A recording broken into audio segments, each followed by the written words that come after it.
How would I describe Fairbourne? Well, if God had a garden, this area would be it. I've got the mountains behind me, I've got the estuary that goes up to Dolgethley.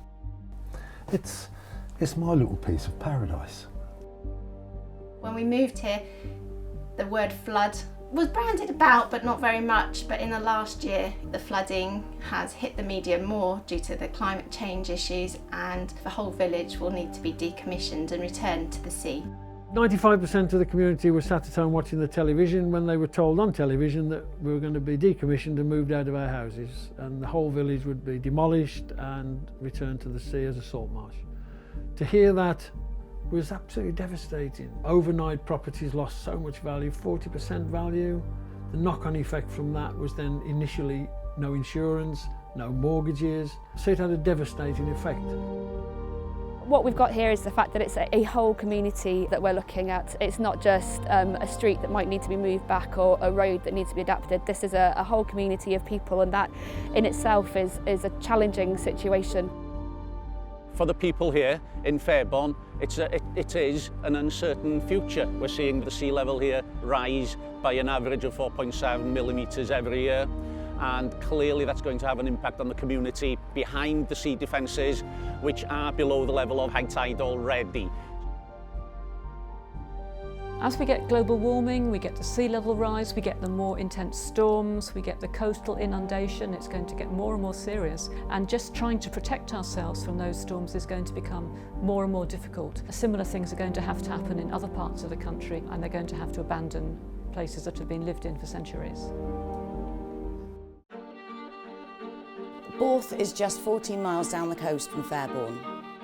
A lovely place to be in the summer when the sun is shining. A very strong sense of community. I think it's unique. Maybe everybody feels like that about their community, but I think Borth is quite special. The thought of it one day not being here, it's not something you like to think about, really. A few years back, we had a massive storm and the village was evacuated. Every time a wave came over and broke, it would just pour down the alleyway and onto the road like a river. I can't really put it into words, but the strangest thing I could see was the swell was that big and the waves were so huge. The whole horizon had almost lifted within your eye line. You can't underestimate the power of the sea, that's for sure. When the weather gets really bad and the wind's in the right direction, the sea ends up in the road, and these houses here, they all get battered. And half the stones on the beach end up in the road. People are habitating areas at the moment that they can habitate, but things are changing now, so people either have to move or just get flooded out. We have similar communities like this up and down the coast. So what we need to see is public sector bodies in general having a shift in mindset in terms of the way they approach this issue. I'm not seeing enough politicians talking about this as a serious issue, and coastal communities like this are at risk.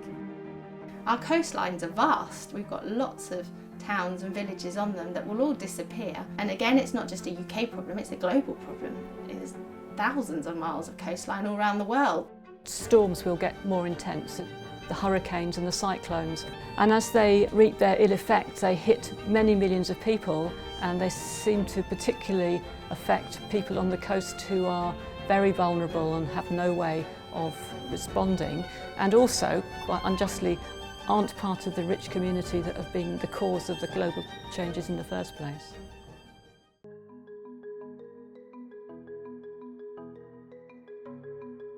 I think it almost doesn't feel real in some sense that, you know, you hear about these things and it's kind of in the news, unless you actually see things happening. Like, you imagine sort of rock slides of things falling off into the sea and stuff like that, but it's not like that, you know, it's just sort of very gradual, very insidious thing. This is such a normal, you know, really nice countryside, really nice beaches and seafront, and you just think, oh, that'll always be like that, but it won't.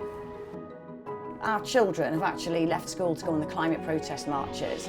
So I see a whole new generation who are aware of, you know, what is happening and how important it is that they make the government sit up and take notice, because it's them who will be affected, and our grandchildren. But no, I wasn't interested in climate change. And then suddenly this happens to your village, and then you start taking notice of, this is a bit important. Brexit, I'm afraid, is nothing to global warming. This isn't our planet, we've borrowed it from the next generation.